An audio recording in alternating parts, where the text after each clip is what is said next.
Welcome to Lickin' on Lending, the podcast that dives deep into the heart of the mortgage industry. Your host, David Lickin, bringing you the latest insights, trends, and updates from the world of mortgages. Whether you're a seasoned industry veteran or just getting started, this show is your go-to source for all things mortgage. Let's get started. This is Lickin' on Lending. Now your host, David Lickin. Listeners, there is so much going on in the industry, and we turn to the MBA, who is no question the leader in our industry, trying to help sort through the complication of all the complicated issues and everything is there. So joining me today is we have Pete Mills, we have Justin Wiseman with the MBA. And I want to start off by saying there was a podcast I did some time back that I made a statement about how the MBA deals with all of this. And I want to tell you, I'm on a anything that you guys remember that, forget it, because I want that to be well known. This podcast has, as a partner, we partner with the MBA, and I'm aware of the challenges that they have in navigating everything. They do an amazing job of getting out what's best for the whole organization, for all of us. That effort is led by Pete Mills, the head of the IMB organization. So Pete, thank you so much for being here. Thank you for the invite. Appreciate it. You bet. And then Justin, thank you so much as you're going over all the things, and we'll get into each role, and I'll let you guys do that yourself. So for those that don't know who you guys are, Pete, you and I have known each other for many decades. We've been friends. It's been really good to have that relationship. But again, your role at the MBA, if you could articulate that real quickly. Yeah, so my team is the Residential Policy and Strategic Industry Engagement team, and really what that does on one side, we manage all of the residential policy issues, and that really is what Justin's heads up on my team. We also work, and you mentioned it, David, in your opening remarks.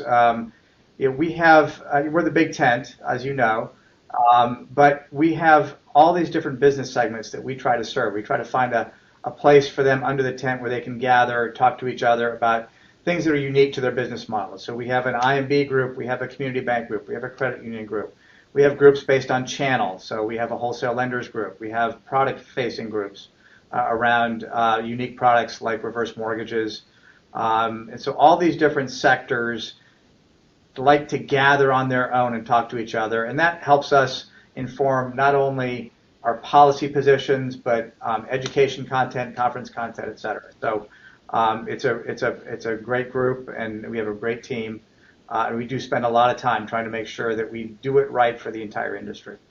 Well, one of the things, like when you and I ran into each other at the IMB in Austin, the conference this year, and I mean, what I really think is a brilliant idea is it's a group, not just anybody can sit in that group and come into that meeting. You got people at the door. There's times I've tried to get in and go, I want to hear what's going on. I got a podcast. I want to share it. You go, sorry, Dave, you're not invited to this meeting. You can't attend. And so I think the amount of creating careful, thoughtful interaction without other voices, I think creates the authenticity where people feel safe to communicate all that they do, Pete. Yeah, that's a big issue, is creating a comfort zone around a particular meeting where you're talking about things that are unique to your business model or your company are important to create those spaces. And we spend a lot of time, again, trying to create those venues where people are sharing things that are unique to their work. Yeah, and being able to share openly without knowing that it's going to get picked up and go different directions. I think I applaud you for that. Frustrating sometimes for us guys who want to hear in, but I applaud you for that.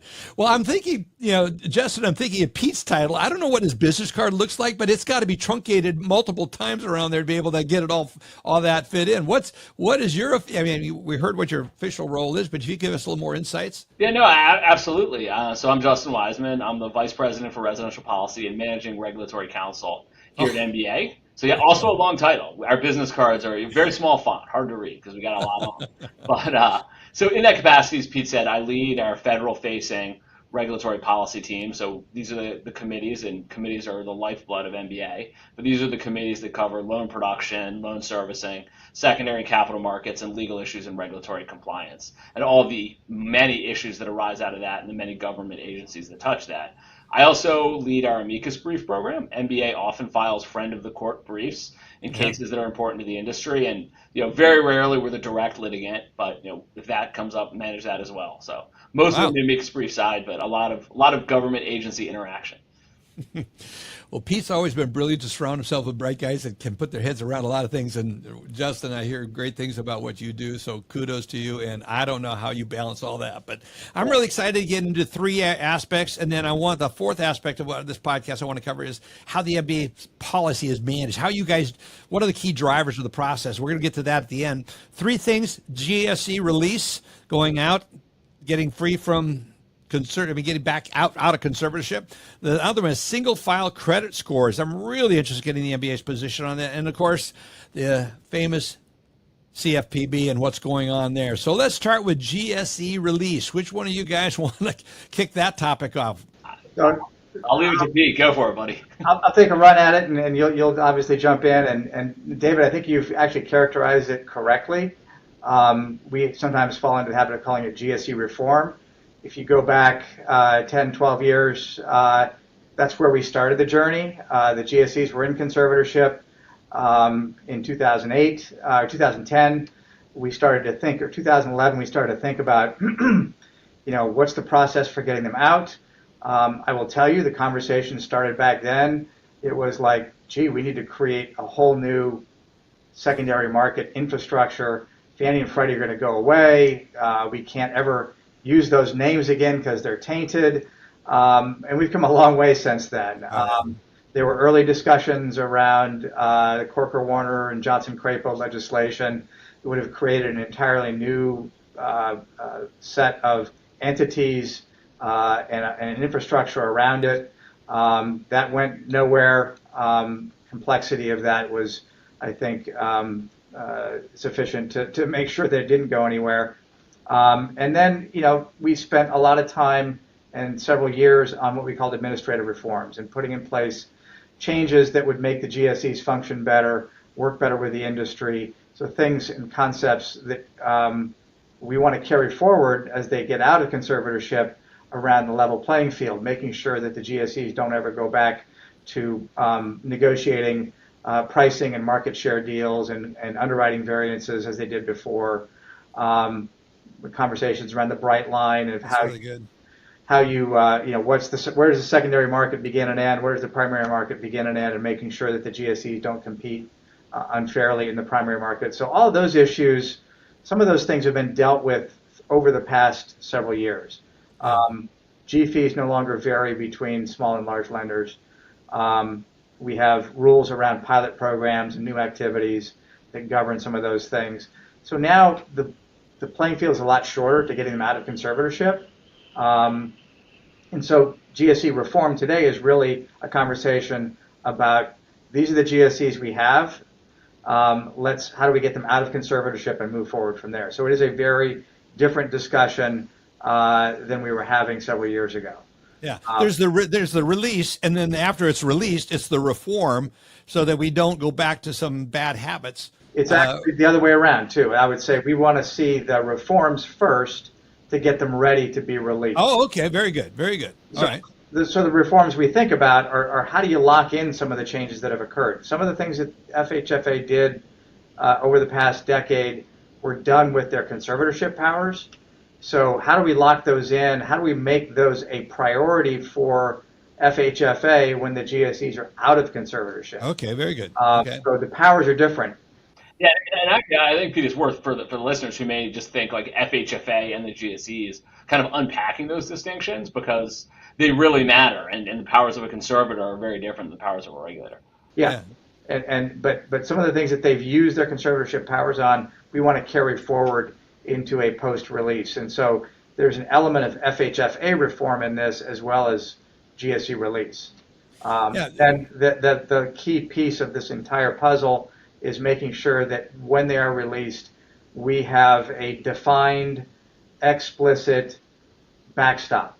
And that can take very different forms. It can be Congress creating a federal mortgage insurance corporation like they did or proposed in the Johnson-Crapo legislation. That's a heavier lift. But could the GSEs go to the Ginnie platform and purchase a guarantee from Ginnie Mae to wrap their securities? So there's and then a third way to go. That's an interesting idea. It's a very interesting concept. How do you redeploy?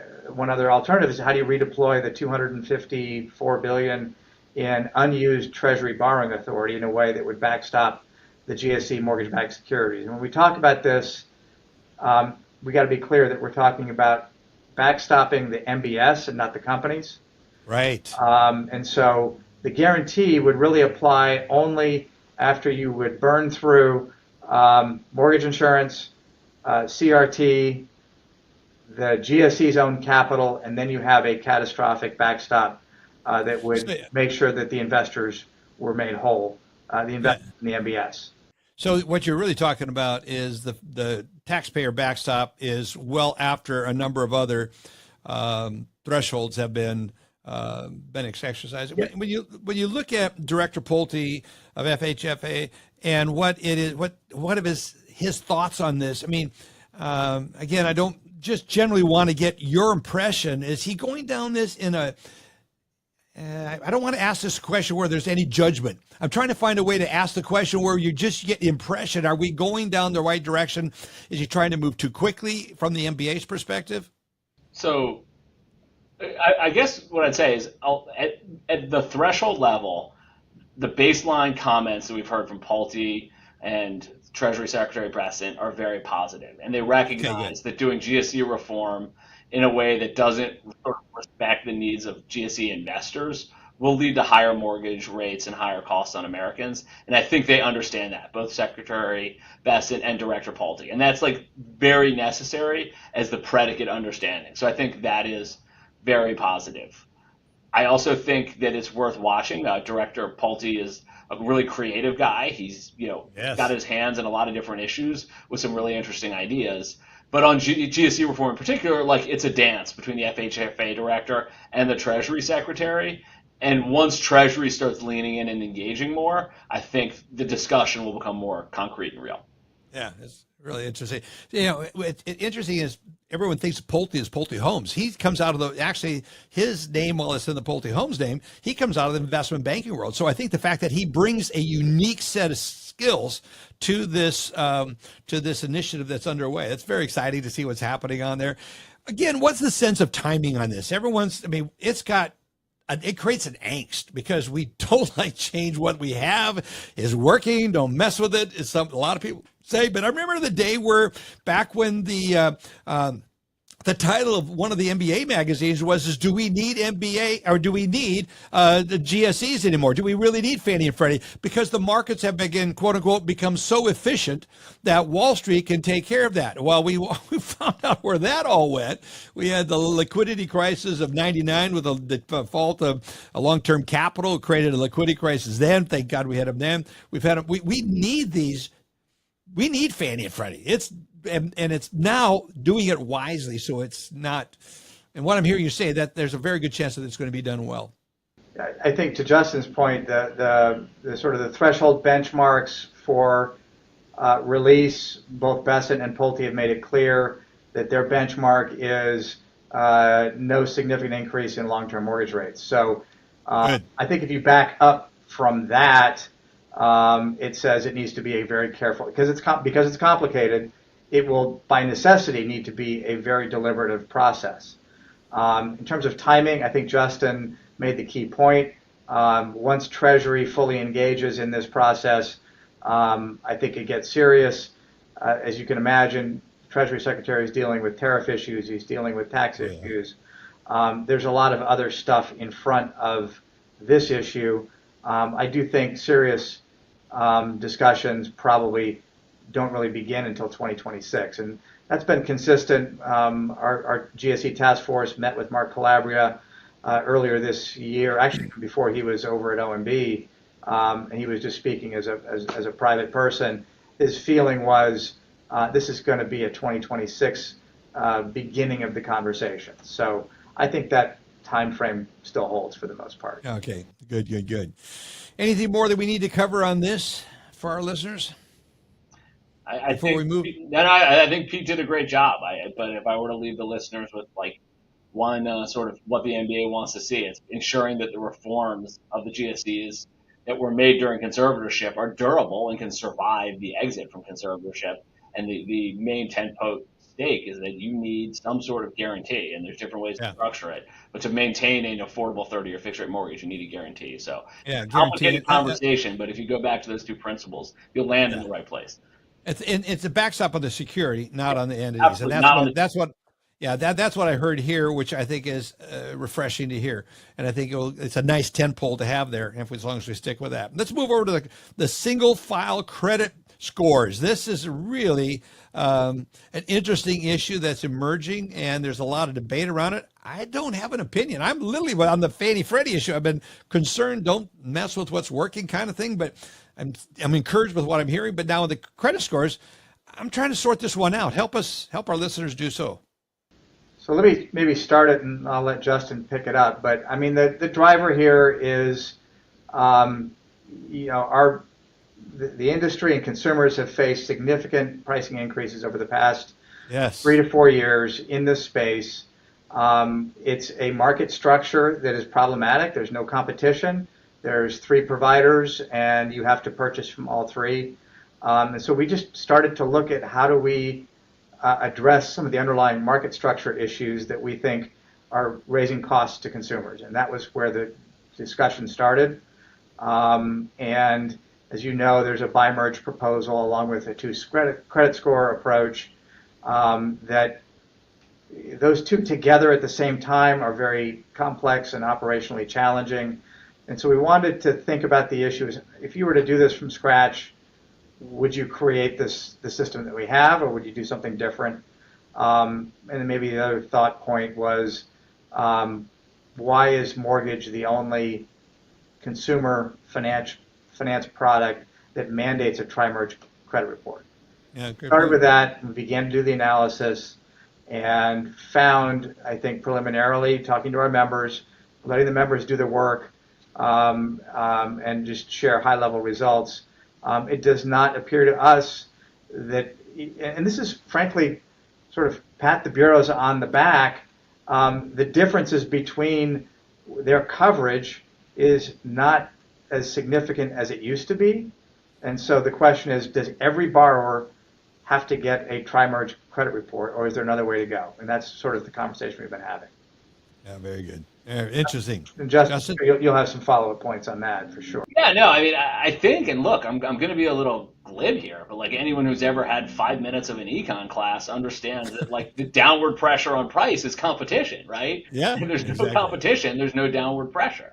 And we are in a unique circumstance where it's functionally a government-granted oligopoly where the GSE say you got to buy 3 scores. And so if you ask yourself, like, what's the best way to not just change pricing through the GSE mandate, but also improve the scores, improve their utility, get a rising tide to lift all boats, it seems to us that it is competition in the mortgage market, and that's why we've moved to the single file. I'll also note that we are very interested in it, but we have not drawn any hard and fast conclusions yet. So definitely want people's opinions. Want your thoughts, David, on what you think we should do, because we want everyone's input before we. Well, and just you asking the question, Justin, I know this is the heart of what you start out with. You really want industry input on it. Yeah. And I agree with you that we need competition. The fact that we've got this oligarchy that's been existing is just not creating and fostering that.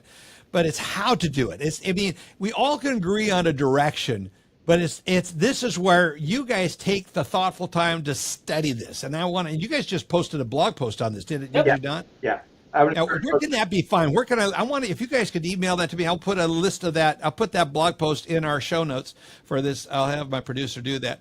But when you say you're studying something, this kind of gets into the fourth point I want to get to, but I think it's significant here. When you say you're studying something, you're getting feedback from all the industry participants, and it's not one aspect of the study, but then how is that done? That gives us insights into how you guys function, which is to your strength. Yeah, so we have a committee process. In this case, it came from our residential board of governors, and then someone raises the issue, right? They identify a problem, they raise the issue, and then we go to our members, many of whom have incredibly talented and smart data scientists, large data sets, and they provide us with data.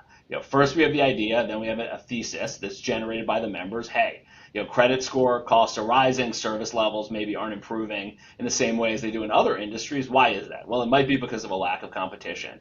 Okay, what would it look like if we were to run the numbers or sort of analyze the risks and benefits of a single file credit report? We get that information from the members, we disseminate it. We always want critiques, right? It is not we speak with one voice when we've come to a conclusion, but the discussion necessarily needs more voices. So we want critiques, we want people to bring their data to rebut what we have, and once we've got a consensus, we roll out the policy.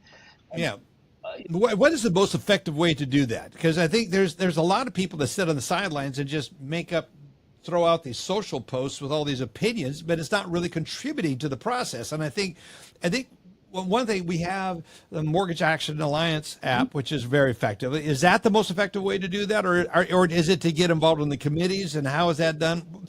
Guide our listeners to, if they want to get involved, how do they best and most effectively do so? So Justin's example that he just gave you is to get engaged with the committee process in particular. Our policy development process is member driven, and it takes people volunteering their time and their brain power to help us think through the issues, identify priorities, come up with solutions. And from there, we go out as staff and say, okay, here's where we want to go. How do we get there? And our job is then how do you build a coalition around an issue? Take trigger leads, for example. We built a coalition. Once our members identified the trigger lead issue as a significant problem for borrowers and for loan officers, how do we fix it?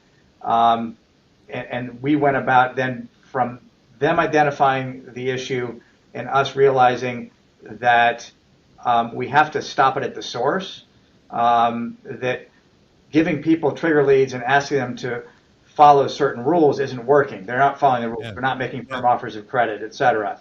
So we got to the point where we needed to stop the sale of the trigger leads to the people that are abusing them. And from there, we built a big coalition, and that's what the staff does. We reach out to the bankers, we reach out to the credit unions, we reach out to other consumer groups in many cases. We had a lot of alignment around that issue. And then Bill Kilmer's team and our legislative advocacy team, they build the coalition on the Hill. They get bipartisan co-sponsors. And so this is how we sort of build the process. It takes time, but it all starts with the members participating in the committees, getting involved. We don't gatekeep the committees. If you're an MBA member and you want to get on a committee, you go to the website, you sign up, you're on. And how you participate is up to you. A lot of people just want to listen in, take notes, and report out. Other people jump in with both feet and contribute to the conversation and help steer the debate. But if we don't have people doing that part in particular, we can't really get anywhere. So it is a member-driven process. That's really good. And it's a side note, kudos to you guys and the success you're having with the trigger leads. We're seeing the bill is advanced and without hardly any changes, if I understand correctly. It looks like this could actually pass in this session. This is very encouraging. We've got a good tailwind between 46-0 vote out of committee and unanimous consent out of the Senate. Yeah, I think that you raised that as a really good example of, yes, we have been effective, we are effective, and we can hopefully do the same here with the single credit scores. Anything you want to add to that, Justin, before we move over to the CFPB? The only thing I want to add is to underscore the member-driven point, because I remember the RESBOG meeting where Chrissy Ray, a leader that we lost recently, was the first person to say, this is outrageous and we should do something about it. And if it weren't for Chrissy speaking up at a RESBOG meeting, we wouldn't be as close as we are now, as Pete underlined. So it really is. It's not just a company member, it's an individual member process. Yeah. That's a major loss, too. Chrissy's loss is just a major one. All right, let's get over to the CFPB. What is going on with the Bureau? Give us an update. Justin Wiseman. I'm happy to do it. I need to check Twitter or the Washington Post to make sure it's current right now. Essentially, what's happened with the Bureau is it's in a state of sort of suspended animation. We've seen a lot of litigation over large-scale reductions in force or firings at the CFPB. A brief sketch of what's happened is they've attempted to do very deep layoffs, 1,400 people out of what's roughly a 1,700-person agency, and those layoffs have been blocked by the courts, first by the district court and then by the DC Circuit, although the DC Circuit is maybe backing off a little bit. I think the court case, and now you'll bring me on and I'll corral if I'm wrong here, but I think the court case is really a question about timing. It's whether how fast the Trump administration can shrink the agency, not about whether they can or can't. Because I don't see a court saying that, at the end of the day, the president can't reduce the size of an executive agency. Maybe there are different procedures they have to follow. So what that's likely to leave us with is a CFPB that's a lot smaller than the CFPB we're used to dealing with. And that may be welcome, although we can talk about unintended consequences. Well, yeah. Go ahead. Well, that's the unintended consequence, because all of a sudden it gets kicked to the states. And all of a sudden we've had a centralized enemy, if you want to view it that way, or a centralized regulatory body. And you can have all kinds of opinions about that. But now we're going out. The complication that concerns me is we're trying to reduce costs in our industry. Yep. Getting it out to 50 states, we have now 50 regulators, 50 CFPBs. That, for me, seems to create a nightmare. And it's like Fannie and Freddie going away. Never thought I'd ever say this, but I'm not sure that we want CFPB to get gutted like it's being proposed, so that the unintended consequence goes to the states. Am I looking at that correctly? So I think you are, and I think we need to, when you say, and I know you were joking, it was tongue in cheek when you said the enemy, but I think we should understand that there's two kind of main functions that the CFPB serves for the mortgage market. One is supervision and enforcement, and I think I'm not in a minority here by saying that went overboard under Director Chopra and probably did need to be reined in. The other is regulatory, though. It's providing rule changes, rule interpretations, guidance, things like that. And we've always needed that. Dodd-Frank, for better or for worse, till death do us part, married the CFPB and the mortgage industry, because we have a lot of laws that came out that we have to abide by, and we need the CFPB to interpret them. But to answer your original question, I think there's real risk that states will start hiring some of these CFPB enforcement attorneys. We've already seen that. We'll step up their supervision in light of a perceived vacuum, and will result, unfortunately, in more complexity and diverging interpretations among state regulators than you'd get if you had one unified federal regulator. Yeah, I'm really, we talk about RESPA Regs X and that, and then we're talking about the reviewing and revisiting of the LO comp. That's probably the biggest one for our listeners is the LO comp. Thoughts on what is going to be, where is this evolving to, Justin? So it was noteworthy. There was an executive order from the Trump administration that asked agencies to identify rules that sort of go beyond their statutory authority, right? Places where the agencies took the authority Congress gave them and took it farther than Congress intended. Right. You identified two of those areas, right? One is RESPA in the servicing context, and RESPA, right? So servicing, yes. Always be specific here, but it's the RESPA servicing rule, and the other is the LO comp rule. And recently, OMB published a docket saying they're going to put out, we think, advanced notices of proposed rulemaking, suggesting the rescission of both the servicing rules and the LO comp rule. And I'll take the second one first. MBA has long had issues with the LO comp rule. I think it is at its heart an anti-competitive rule that has resulted in a lot of negative and unintended consequences. But unfortunately, it is a rule that we need. So were someone to suggest complete rescission, I would say absolutely not. If someone were to suggest deep and lasting reform, sign me up. And here's an example for why I don't think rescission is a great idea. So if you go back to the underlying statute, which keep in mind remains, if you get rid of the rule, you still have the statute. The underlying statute prohibits the payment to a loan originator by the company if the borrower has paid any kind of origination fees up front. So put it simply, if you pay an origination charge, you can't pay the loan officer. That's a pretty common model in the mortgage industry that would arguably be illegal if the LO comp rule, which contains a complete exemption from the statutory provisions, went away. That's hopefully something the CFPB will consider when we comment, as we intend to do, on any proposed rescission of the LO comp rule. Yeah, very good. Pete? He said it all. He said it all. He said he did it. Yeah, I said he did a good job. I can see why you hired him. He's very articulate on the issue. I'll never forget when I was on Fox and I was in Washington, D.C., and I got a phone call from Barney Frank's office. He said, could you come in? And I was very concerned. Peter Barnes was a good friend at the time, and he brought Washington Bureau correspondent. I said, Peter, do I even want to go in? He says, oh, you got to go in. He says, Representative Frank is totally different in person than he is on camera. You got to meet this guy. So I had a chance to work with him a little bit, talk with him in his office. And then I'm out in Dulles flying home, and we were ending a mortgage banking conference there in D.C., and it was one of the MBA events, and the people are tapping my shoulder and said, "Isn't that Senator Dodd right in front of us?" So me being the guy that I am, I just said, "Senator Dodd, are you flying with the rest of us?" And he goes, "Absolutely." Turned around, and I asked him this question. It was so interesting. I said, "If you had to, I know how hard you guys worked on this to get it right, but and kudos to you for what you did try to do. But if you could do a mulligan, what would you change?" And it's interesting. His response turned around. He got a smile on his face. And all of the mortgage bankers said, "You're not talking to Senator Dodd, are you?" But it's really a point. I want to give a shout out to you guys, what you're doing.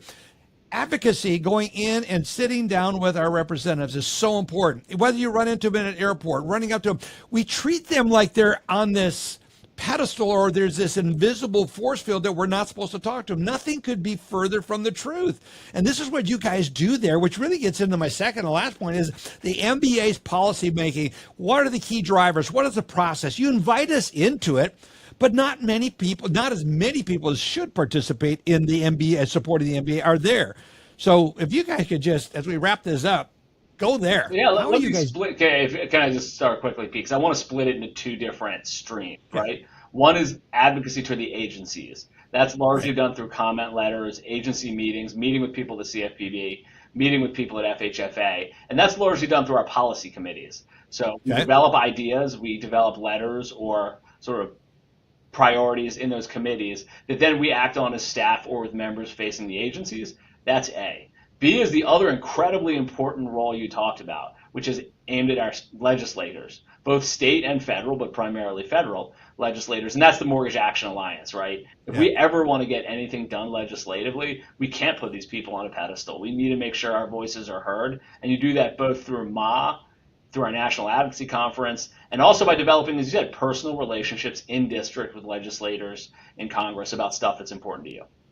Yeah, and the part that just floored me when I was talking to Senator Dodd, I've had the privilege of talking to him, both him and Representative Frank. I mean, they really want to hear from you, and they're not. I mean, they're open-minded. No matter what you see on camera when the lights go on, in the case of Representative Frank, I mean, and what you meet in person was almost, was different. Let's put it that way. I don't know how far to go, but I think this is common with their, and to the extent that we can get into a meeting when they're out in their districts and in their areas is so important. You touched on something, Justin, because if we see CFPB being gutted like we're talking about, that's my language, taking 1,300, you say 1,400 people out of a 1,700, that is a gutting. I don't care what you call it. That is just flat gutting an organization, rendering it ineffective. Now it goes out. How do you guys deal with that at the state level? We have Texas MBA, California MBA, Michigan Mortgage Lenders Association. Love all these guys. Work with all of them. But how does the MBA work in that when you're dealing at the state level? So my department, we have a small but mighty state government affairs team. William Cooper and Liz Facemeyer and Cooper's amazing. And Isla Zimmer. And so, we don't have the luxury that NAR has of having the state associations and the local associations all sort of rolling up. So our relationship with the states is an earned one. They're all independent. We are there and ready and able to help them with policy analysis, data, messaging points, and that's good. Spend all of our time trying to make them more effective in their advocacy work. And so we will, if we are invited in to join, we will sign letters if we're invited in. We would not typically weigh in on an issue unless the state association says, yes, we need you to sign this letter. We need you to join us in this advocacy. So participation in your state associations is also really important. Good point. Not just MBA, but get involved in your state association, participate in their legislative day. These legislative days are so important. You mentioned, Justin, the National Advocacy Conference. If you're going to come to one conference every year, that's the one to come to. That's the one, absolutely. And it's not just a once-a-year thing. Advocacy is a 365 days. You've made it as a citizen advocate. We can all recognize our congressman in the airport. When your congressman recognizes you in the airport, you know you've made that relationship. And I'd love for more people to take that time to meet with their member of Congress or their senators at home in the districts. They have more time. They're not called to votes. They don't have committee hearings. And just tell them about what you do in their district, how many people you employ. If you're doing a branch opening and you're inviting people to come to the branch, invite the member of Congress, invite the mayor. The mayor will someday serve in the state legislature or he'll serve in Congress. Yeah. Start those relationships early, build them over time, and as they migrate from county supervisor to member of Congress or a state legislative position, they become people that you can go to and you get the appointment on your own. You don't need us to make it for you because you'll have that relationship. Yeah, that's a great point. That's a great point. I'm thinking of Kevin Stitt, who's now the governor, was. I think he's retired out now. Is he finally retired out as the governor of Oklahoma? I mean, I knew Kevin as a mortgage banker, and I had him on my podcast numerous times. He and Casey Crawford had been a lot of similar value-based kind of situations. But that's an example. I got to know him at the mortgage level, and he ascended up to the governor. But what really amazed me is I found out how they want to be known their kids, what they're doing. At a personal level, you do a lot better rather than just hitting them with policy right out of the gate, just bang, bang, bang. It's taking the time to get to know them at a personal level. And there's no better place to do that at a branch opening. I mean, if they're invited, they may not be able to be there, but they may send a staffer or something like that. And then it starts the process where we have to be so much more intentional about that. Yep. Go to the local fundraiser. It's $50 to go to the picnic. It's $1,000 a plate back here in DC. Go spend $50.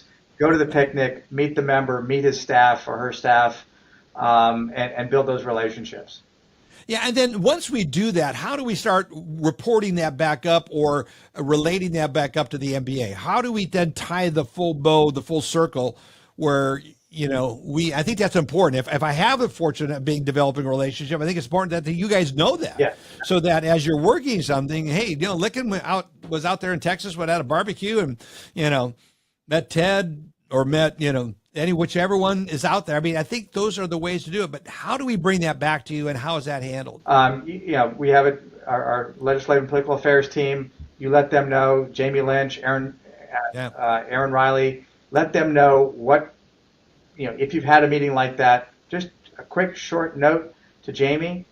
It goes into our system. We track it. You come to the advocacy conference and you say, hey, I want to meet with my member of Congress. I know him. Let them know that that's the person you want to meet with. We'll make sure that you would lead that delegation in to meet with that member of Congress because you've got the personal relationship. That always makes it easier. If they know you're coming, if the member of Congress knows you're coming, you're more likely to have them in the meeting as opposed to their key staffers. Now, legislative schedules get in the way of those sorts of things sometimes. You can't always guarantee they're going to be there. But again, having personal relationships, letting us know that you have them, we'll certainly capture that information, and you become part of the team, if you will, on that kind of a. Well, the more and I've known this about you, Pete, and all the years I've known you, how you try to take care of everybody. There are a lot of varying opinions and interests on that. You guys do an extraordinary job, and that's why I was so frustrated with how my comments came out on that one podcast. But it's really interesting how hard you guys work on that. And so kudos to you and your efforts. Thank you for what you are both doing on behalf of us. I'm so grateful we have Adam DeSanctis on the podcast every week, giving kind of a touch base.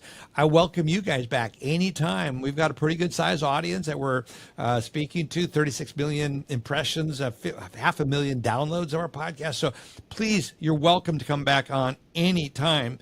And so just see us as another voice out to an audience that, hopefully they're all connected to you. I encourage my audience always to be on that more every week. We talk about the Mortgage Action Alliance app, MA, and we talk about what's getting involved.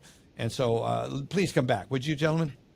Yeah, absolutely. And I have a feeling news will be breaking that we will be able to talk about a lot this summer. Yeah, a lot's breaking. Well, we just touched on just a little bit. What are the best ways to for our listeners to get plugged into all that you guys are doing?